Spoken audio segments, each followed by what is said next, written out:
Subject का Hindi meaning होता है, सब्जेक्ट का हिंदी मीनिंग होता है कर्ता। कर्ता क्या होता है, यानी कि जी जो काम करे, जो काम करे वही कर्ता होता है। जैसे सब्जेक्ट को हमने दो भागों में बांटा है, सब प्लस जेट।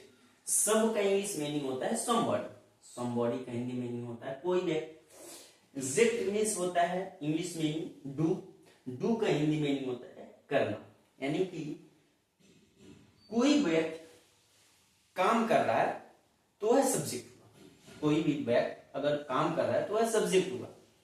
जैसे इसका डिफिनेशन हम लोग पढ़ते हैं, somebody who does work has stayed in is a sentence, in a sentence is a subject, in a sentence, in a sentence is a subject। कोई व्यक्ति अगर काम कर रहा है तो वह सब्जेक्ट। सिंपल बात, अगर कोनो व्यक्ति के बारे में कोनो बात होता या वो कोनो काम करता तो सब्जेक्ट है। जैसे हम पढ़ा रहे हैं तो यह सब्जेक्ट हुआ। जो कोई काम हम पढ़ाने काम कर रहे हैं, क्या कर, कौन पढ़ा रहा है, मैं पढ़ा रहा हूं, तो यानी जिसके द्वारा कोई काम हो वही सब्जेक्ट होता है। पढ़ाने का काम किसके द्वारा हो रहा है, मेरे द्वारा, तो है सब्जेक्ट, यानी कि जो व्यक्ति काम करता है वह सब्जेक्ट होता है। The sentence is who, second definition पढ़ते हैं, the sentence is who what does the action in a sentence, यानी कि ये भी डिफिनेशन बोल रहा है कि यानी कि कोनो व्यक्ति यानी कोई भी व्यक्ति अगर कोई काम कर रहा है तो वह सब्जेक्ट हुआ। अगर मैं लिख रहा हूं तो मैं सब्जेक्ट हूं, लिखने का काम मेरे द्वारा हो रहा है तो मैं सब्जेक्ट हूं। हिंदी में इसका डिफिनेशन पढ़ते हैं, जो काम करता है या जिसके बारे में बात हो, यानी कि अगर क्यों काम कर रहा था या उसके बारे में बात होता तो वह सब्जेक्ट। यानी अगर कोई काम कर रहा है या उसके बारे में बात हो रही है तो वह सब्जेक्ट हुआ।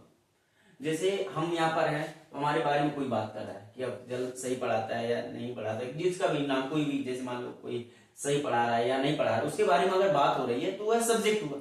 अगर वह कोई काम कर रहा है कि वह सिखा रहा है, कुछ सिखा रहा है, कुछ बोल रहा है, तो वह सब्जेक्ट हुआ। यानी कि जिसके जो काम करता है या जिसके बारे में बात हो तो वह सब्जेक्ट होता है।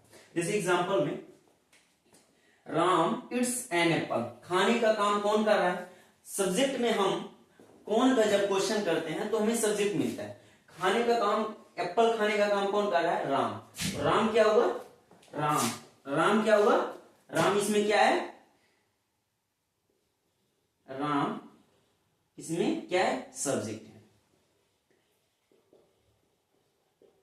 राम इसमें सब्जेक्ट है। गा रही है, सीता इज सिंगिंग, यानी कि सीता गा रही है। गाने का काम कौन कर रहा है, सीता, तो सीता क्या हुआ, सब्जेक्ट। यानी कि जो काम, साफ बात, जे काम करी वह सब्जेक्ट, या जिसके बारे में बात हुई सब्जेक्ट है। सिंपल बात, यानी कि जो काम करता है या जिसके बारे में बात हो रही है वही सब्जेक्ट, सिंपल बात।